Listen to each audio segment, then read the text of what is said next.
श्री स्वामी समर्थ. ताईदादांनो, अवधूत चिंतन श्री गुरुदेव दत्त. आज खूप दिवसांनी मी देवघराचा ब्लॉग घेऊन येते आहे. तर आज मी काही नवीन असं ॲड केलं आहे देवघरामध्ये, ते तुम्हाला दाखवेलच.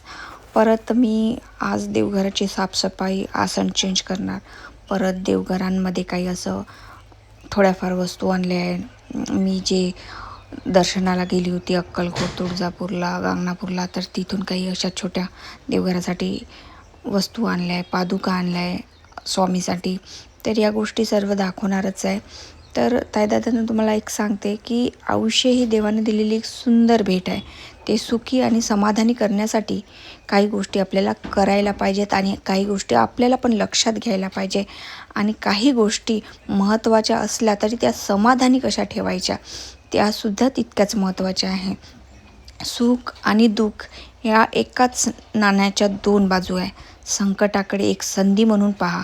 नेहमी सकारात्मक राहा. संकट आलं की खचून जाऊ नका. भूतकाळातील चुकाबद्दल रडत बसू नका, कारण भविष्यामध्ये येणारी अचिंता करू नका. आजचा दिवस आनंदात कसा घालवावा यासाठी प्रयत्न करा आणि कोणाचं मन आपल्यापासून दुखलं नाही पाहिजे याची नेहमी जाणीव ठेवा. तसेच माणसाच्या गरजा कधीच संपत नाही. पैसा कितीही असला तरी तो माणसाला कमीच वाटतो, कारण गरजेनुसार माणसाचा हाव आणि पैसा वाढत जातो. तसेच निस्वार्थ केलेली सेवा, कुठलीही सेवा असो, माणुसकीची सेवा असो, धर्माची सेवा असो, किंवा आपल्या समाजाची सेवा असो, किंवा आपल्या देवाची सेवा असो, परमार्थाची सेवा असो, ब्रह्मांड नायकाची सेवा असो, केवळ ते स्वतःसाठी जगणे म्हणजे जीवन नाही. इतरांना मदत करा, गरजूंना आधार द्या. यामुळे आपल्या मनाला प्रचंड शांती मिळते आणि समाधान पण मिळते. फळाची अपेक्षा न करता आपले कर्तव्य हे आपण प्रामाणिकपणे पाळत राहा. तसेच स्वामी समर्थाचे आदर्श आणि त्यांचे विचार नेहमी आपल्यासोबत असायला पाहिजे. म्हणजेच स्वामी समर्थाचे जीवन आणि जगण्याचा खरा मार्ग दाखवतात.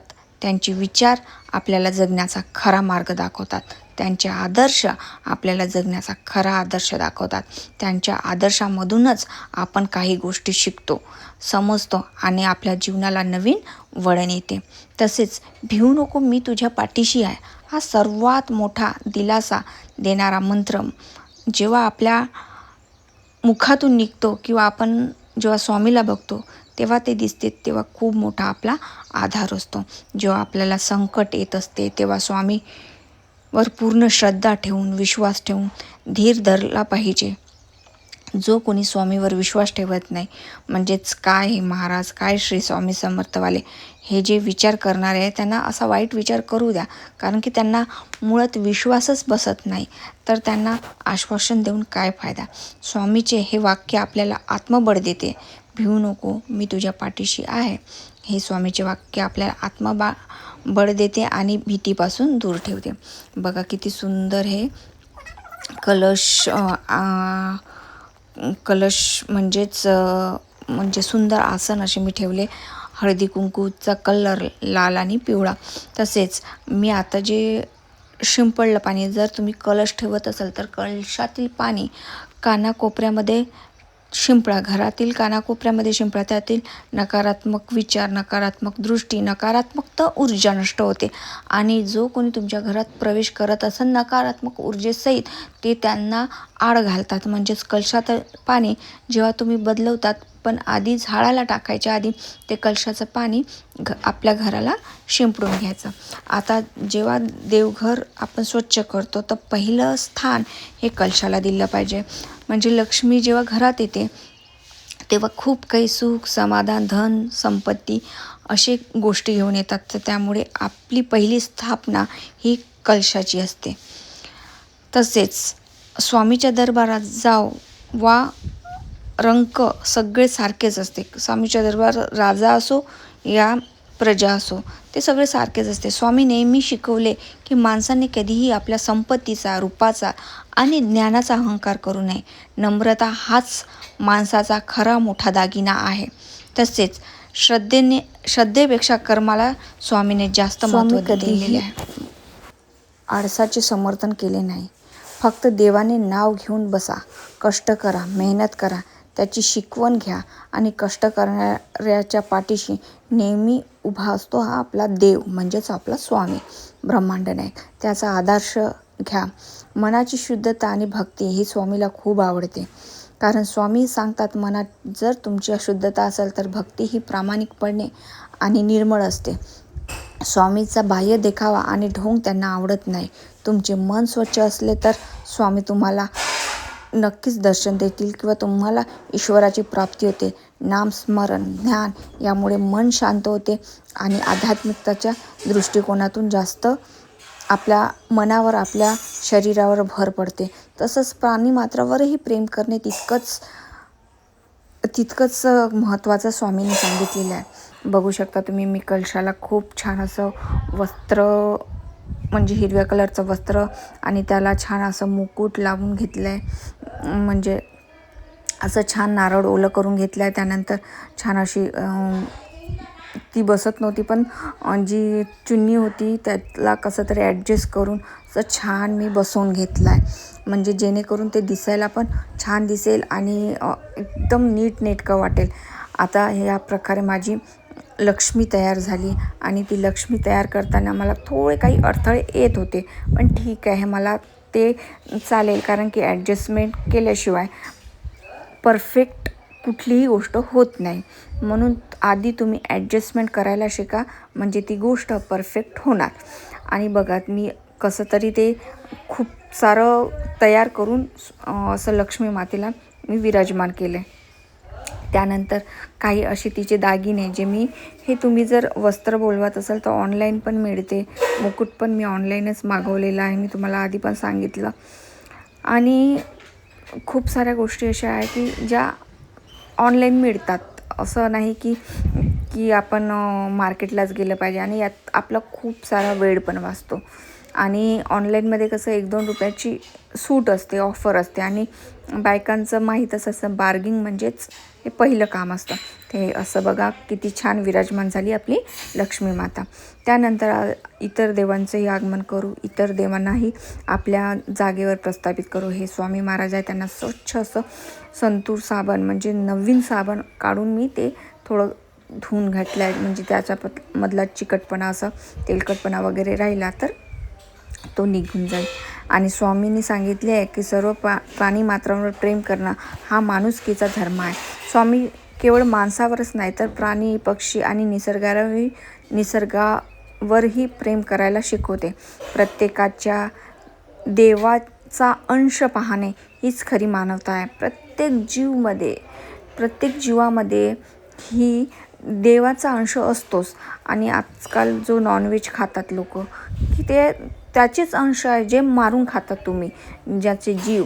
म्हणून मला असं वाटतं की जितकं शाकाहारी आणि सात्विक जेवण जेवाय, तितकं तुमच्या शरीराला पण छान असेल आणि तुम्हाला पण त्या गोष्टी तुम्हाला करायला अवघड जाईल, पण तुम्ही ते करून बघा, तुमच्यामध्ये पण ते परिवर्तन होईल. स्वामी समर्थाचे आदर्श जर तुमच्या डोळ्यासमोर ठेवून जगणे, म्हणजे श्रद्धा, सबुरी, या प्रामाणिक कष्ट याचे पालन जर तुम्ही केले ना, तर आपले कर्म प्रामाणिकपणे करतो किंवा फळ देवावर सोडतो, हे जीवन अत्यंत सुंदर आणि तणावमुक्त आहे. म्हणजेच आपण प्रामाणिकपणे कष्ट करत राहायचे, फळाची अपेक्षा करायची नाही. फळ देणं किंवा न देणं, आपले कर्म चांगले आहे तर स्वामी कुठे ना कुठे आपल्याला काही ना काही चांगलं देतेच. त्याच्यामुळे आपण कर्माची अपेक्षा न करता जर प्रामाणिकपणे कष्ट केलं तर आपलं जीवन अतिसुंदर होतं. एखादी गोष्ट किंवा चमत्कार जाणून घ्यायचा असेल तर आपल्याला आधी काही गोष्टी, आध्यात्मिक गोष्टीकडे भर द्यावा लागेल. आता तुम्ही बघतच असाल सोशल मीडियावर कितीतरी साऱ्या गोष्टी आहे की ट्रेंडिंगमध्ये चाललेल्या आहे. म्हणजेच कोणा जीव घेणे, कोणाच्या हातून चुका होणे, पण त्यासाठी कारणीभूत आपणच आहोत. कारण आपण कुठे ना कुठे या देखाव्यामध्ये, या चांगल्या गोष्टींमध्ये न फसता आपण देखाव्यामध्ये लोकांना दाखवण्यासाठी या गोष्टीमध्ये फसलेलो आहो. अहंकार आपला नष्ट होत नाही.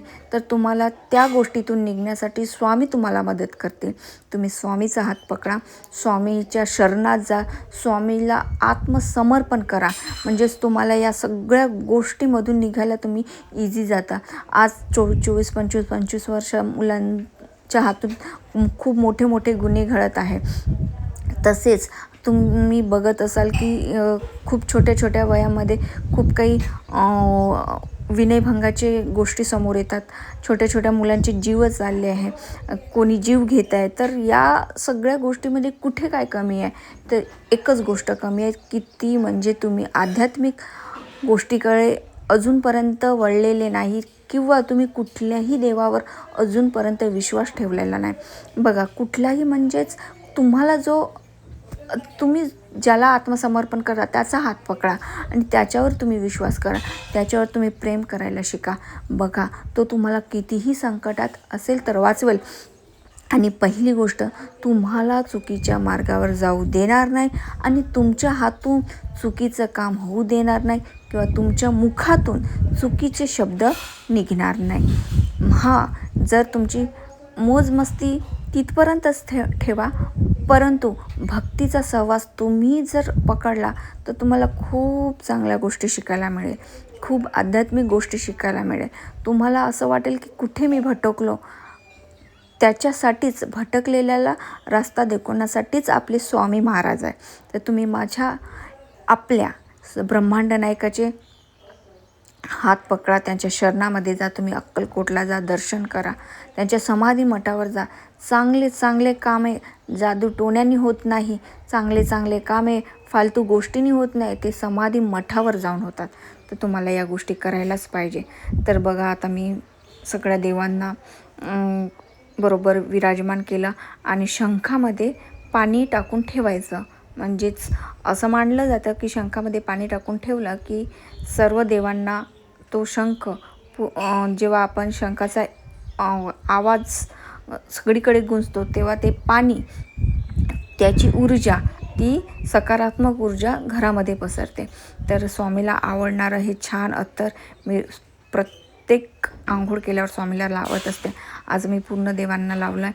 तर कसं वाटलं तुम्हाला हा माझा छान देवघराची स्थापना म्हणा किंवा माझ्या देवांची स्वच्छ ठेवणे, ही पण एक आवड पाहिजे. त्यांना कपडे घालणे, त्यांची पूजा करणे, त्यांना नवीन नवीन फुलं अर्पण करणे किंवा नवीन सुवासिक अत्तर किंवा पूजापाठ करणे, स्तोत्र वाचणे, ह्यासुद्धा साऱ्या गोष्टी आहे आपल्या लाईफमध्ये करण्यासाठी, ज्या तुम्ही अजूनपर्यंत केलेल्या नाही. तर माझं एकच म्हणणं आहे की तुम्ही जर या गोष्टी कराल तर तुम्हाला खूप चांगल्या गोष्टीतून मार्ग मिळेल. ही विभूती आहे, जी मी विभूती शंकराच्या पिंडावर लावते, देवीला कुंकू लावते आणि सर्व देवांना चंदन लावते. तर चला मग आपण परत तुम्हाला सांगते. तर असा होता ताई दादांनो आजचा ब्लॉग. तर कसं वाटलं तुम्हाला? खूप मेहनतीने मी आपलं देवघर सजवते. स्वामींना वस्त्र, चंदन, कपडे आणि त्यांची पूजा अशी मी करते. काही माझ्या हातून चूकभूल झाली असेल, राहून गेलं असेल तर मला माफ करा. त्यानंतर आता मी परत काही गोष्टी आहे ज्या मी तुम्हाला आता नेक्स्ट ब्लॉगमध्ये दाखवणार. जसं मी गांगणापूरवरून काही छोट्याशा म्हणजेच दत्तात्रय आणलंय आणि तुळजापूरवरून टाक आणलाय किंवा खंडोबामधून जेजुरीवरून खंडोबाचं टाक आणलंय, त्याचा अभिषेक करणार. तसंच मी तुळजापूरवरून भवानीचं एक मूर्ती आणली आहे. तसेच अक्कलकोटवरून मी पादुका आणल्या आहे. ह्या सगळ्या गोष्टींचा आता मी अभिषेक करणार, पुढच्या ब्लॉगमध्ये ते दाखवेल. तर आय होप तुम्हाला हा माझा छोटासा ब्लॉग छान वाटला असेल. ताई दादांनो, तर चूकभूल झाली असेल तर माफ करा. नंतर भेटू एका छोट्याशा ब्लॉगमध्ये.